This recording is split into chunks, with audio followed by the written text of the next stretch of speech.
BSP के नीले झंडों से पटा यह शहर तमिलनाडु की राजधानी चेन्नई है। मरीना बीच के किनारे आइसलैंड ग्राउंड पर हर तरफ बीएसपी कार्यकर्ताओं का रेला लगा है। जिस तरफ नजर जाए, जिधर नजर जाए, बस नीले झंडे के साथ कार्यकर्ताओं का झुंड दिखाई दे रहा है। समुद्र में उठते ज्वार के साथ जयकारों की गूंज दूर दूर तक सुनाई दे रही है। बीएसपी समर्थकों का ये हुजूम लखनऊ या दिल्ली या पंजाब के किसी शहर में नहीं है, बल्कि ये भारत के आखिरी दक्षिणी छोर मद्रास के समुद्र के मरीना बीच के किनारे उमड़ी रैली में है।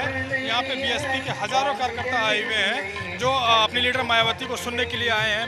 तमिलनाडु में इलेक्शन होने जा रहे हैं। इस इलेक्शन में बीएसपी भी यहाँ पे फाइट कर रही है। हालांकि बीएसपी को पिछले चुनाव में ज़्यादा बेनिफिट नहीं मिल पाया था, लेकिन फिर भी वो बीजेपी से बहुत ज़्यादा सीटों पर आगे थी। यहाँ पे कार्यकर्ताओं में जबरदस्त उत्साह है। आइसलैंड ग्राउंड पर गूंजते नारों के बीच मंच पर बीएसपी सुप्रीमो मायावती आई। कार्यकर्ताओं ने खड़े होकर उनका इस्तकबाल किया। लोगों की खचाखच भरी भीड़ से मायावती भी जोश से लबरेज दिखी। वह विपक्षियों पर ज्यादा हमलावर रहीं। प्रधानमंत्री नरेंद्र मोदी से लेकर कांग्रेस, जयललिता से लेकर करुणानिधि, सभी पर मायावती ने जमकर निशाना साधा। यह आपके तमिलनाडु स्टेट में भी इसी भारतीय जनता पार्टी की सरकार बन जाती है तो फिर ये सरकार इसी पैटर्न पर चलकर इन वर्गों के लोगों को यहाँ के तमिलनाडु स्टेट में भी आरक्षण के मामले में काफ़ी ज़्यादा नुकसान पहुँचा देगी। कांग्रेस व बीजेपी एंड कंपनी के लोगों की अंदरूनी मिलीभगत से ही अब इन वर्गों का सरकारी नौकरियों में पदोन्नति में आरक्षण का मामला भी काफ़ी हद तक निष्प्रभावी बना दिया गया है, जिसके लिए हमारी पार्टी को संसद में काफ़ी संघर्ष भी करना पड़ा है। तमिलनाडु में दलितों की खस्ताहाल हालत और उनके राजनीतिक पिछड़ेपन पर मायावती ने विपक्षियों की खूब खबर ली।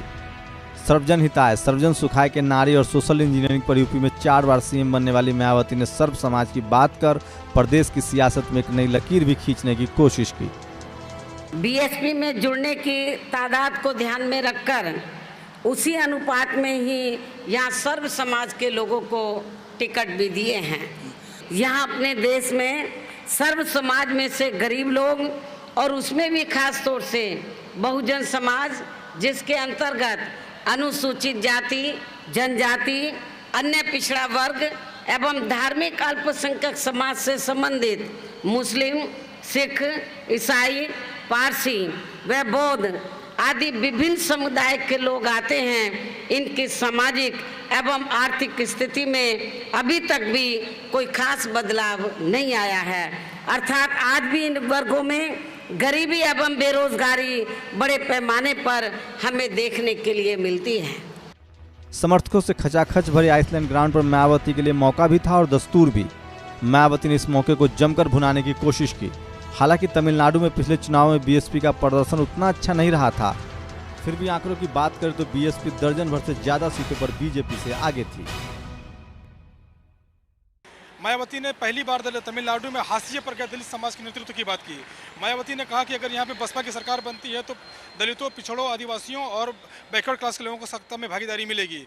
मायावती का ये मास्टर स्ट्रोक कितना काम करता है ये तो 16 मई के बाद ही पता चल पाएगा। चेन्नई के मरीना बीच से कैमरामैन इमरान अली बेग के साथ निसार सिद्दीकी, नेशनल दस्तक।